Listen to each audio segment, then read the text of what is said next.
Tonight, dancer and choreographer Taane Mete talks about what keeps him moving.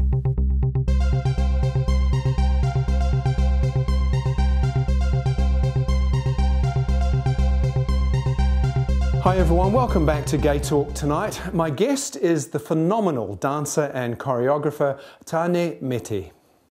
He's one of New Zealand's most accomplished dancers and choreographers who's worked with the New Zealand Royal Ballet and Black Grace. He's choreographed and performed pieces for World of Wearable Art and Queen of the Whole Universe. With his colleague Tai Royale, Taane also runs the Okareka Dance Company. Taane, kia ora. Kia ora. Wonderful to have you on the program. I guess the first thing that's always interested me about people like yourself who are so creative is what led to you being a dancer and then a choreographer. When were you first intrigued by dance and where did that lead you? As a teenager, there was a program that came out on TV called Fame, and which I'm sure a lot of us know and seen.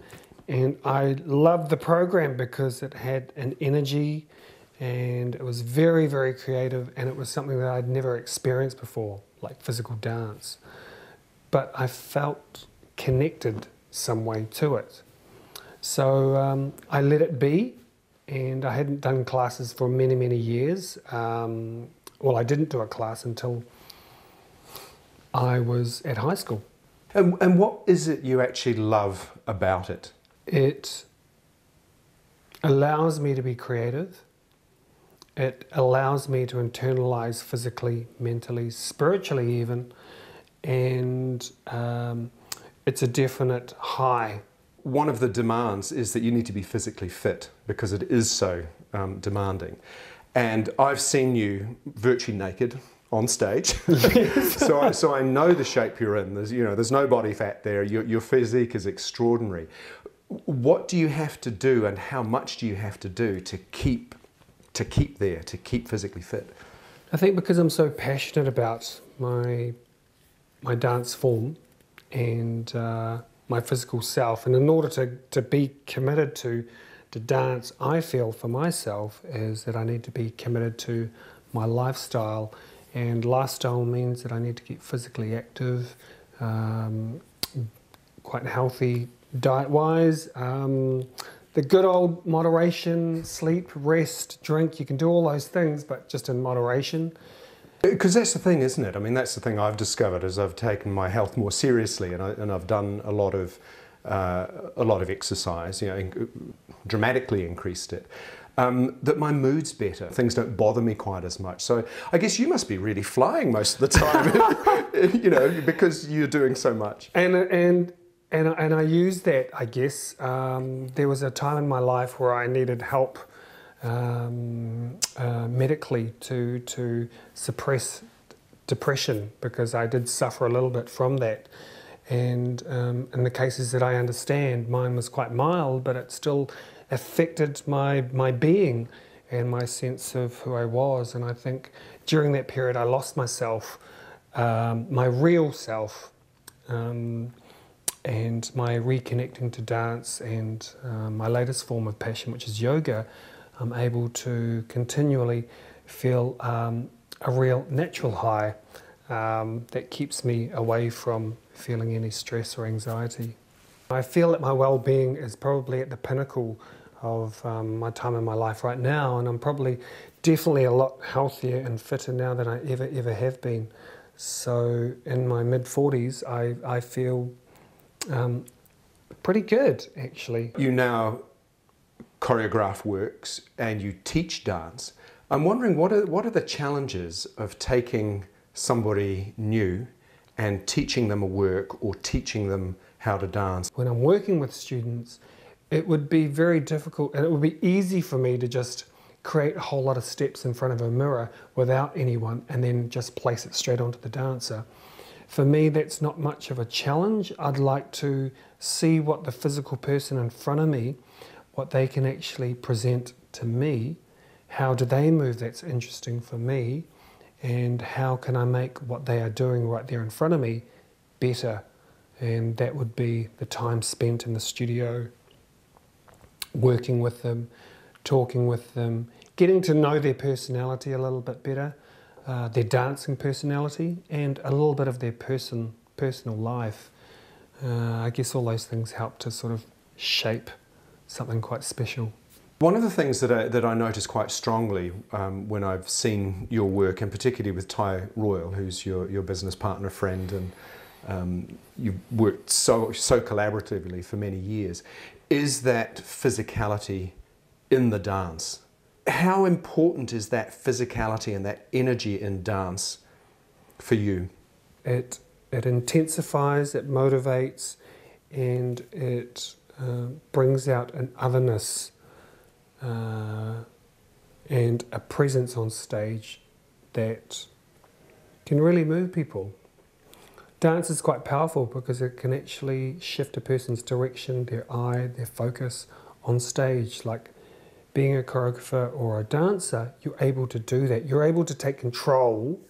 If you know how to take control, you have to take control of where you move your body in space, because you can bring people in and you can also take them away. So it's quite a powerful tool. Dance is quite a powerful tool to manage an audience. And that's what I like, and I think it's very important to stay quite physical and emotive when you're on stage. Who's influenced you the most? Either somebody that you've worked with or has taught you, or who do you think's had the most impact on you? There's probably only one person that's made quite an impact on my dancing career anyway, and that's Michael Parmenter. He's been a great mentor for me. He's been quite courageous in his pathway as a choreographer dancer, and I've always valued that. He definitely has allowed me to find myself in the ground and being quite strong about my desires as a performer, because I take a lot of inspiration from him. Now, you've been to Israel and you've been working on a style called Gaga. Explain that and how that now is influencing where you're going to take your work. Gaga is a form of dance that's roughly 27 years old, and it was devised by a man called Okareka, who's the artistic director of Okareka Dance Company, who are incredible. For me personally, probably on the face of the earth right now, they are hot. They are really, really up there on the world stage. I went there to learn this technique, to see if I can gather inspiration for my own choreographic style, and it's really inspired me a lot. And I think I have gotten, from what I know of dance and for what I already have in my body, I'm able to take what I've learnt there to culminate ideas for myself for a new work that I'm working on. So it's a constant process. You can't just sit on your laurels, is really what you're saying to me. Basically, yes. Basically, and I think that's a great thing about, you know, with time is quite, you know, I'm not really a time waster. I like to sort of utilise as much as I possibly can in a day, in a moment, in a year, in a space. So I'm trying to keep it, not trying, I'm keeping myself active by trying new things, and I think that's something that I definitely enjoy about my career, is that keep myself on my own toes, and I'm not trying to prove a point to anyone else. It's just it keeps me energized. You have a tour of New Zealand coming up later in the year, so just tell me a little bit about that. What's that going to involve, and what's the work? Okareka Dance Company, Tai and I, have a new work that we produced last year in 2011 called Ngāhau e Whā, and this October we are touring Dunedin, Christchurch, Auckland and the Hawkins Theatre out South Auckland with our show Ngāhau e Whā. We've got 8 performers in the show, including Tai and I, so Tai and I are actually on stage as well. And we've got a really hot cast and dynamic movement, and we're soon to put that show together in Wellington in September. What would your philosophy be around life or your thoughts on how to create a happy life, a fulfilling life? Be honest about what a person is good at, and trying to find the most valuableness in that, and let that ride and come to the forefront. Family, I have a very special, I'm really connected to my family, and I think that's quite a heartfelt anchor in my life. And always have passion, I reckon. Just always have something very passionate, and be fearless, I think, is another inspiration that a teacher told me. Be fearless and you'll be fine. Thanks so much. Wonderful having you on the program, and all the best with the tour and the other bits and pieces you're working on. Cheers. Thank you. That's the show for another week. Thank you for watching. We'll see you again soon.